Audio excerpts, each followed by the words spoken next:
Bitcoin's recent meltdown did significant damage to its market structure, also leading most major altcoins to plummet to fresh multi-year lows. Although the market has largely rebounded from its recent lows, the backdrop of global bearishness seems to suggest further losses could be imminent. This intense bearishness has also led investor sentiment to plummet alongside Bitcoin's price, with the Fear and Greed Index showing that investors are currently as fearful as they were during previous bottoms. Although this doesn't necessarily mean that Bitcoin has bottomed, history does seem to suggest that the crypto could see some further upside from here.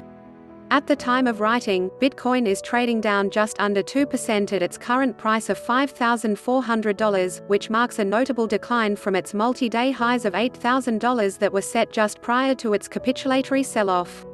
The rapid decline seen late this past week that sent Bitcoin reeling from these highs to lows within the mid-$3,000 region came about in tandem with a massive decline seen in the equities market.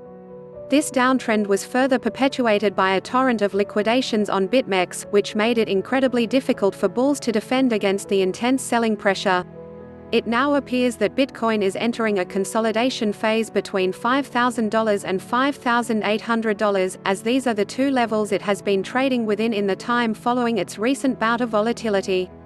One factor to keep in mind while trying to determine whether or not Bitcoin's recent lows will mark a long-term bottom is the fact that investors' fear is currently at levels typically seen when the market establishes a bottom.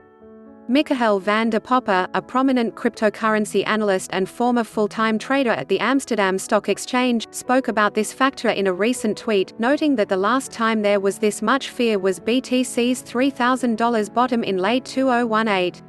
If historical precedent continues providing insight into the future, this factor does seem to suggest that there is a decent chance that BTC will see some upside from here.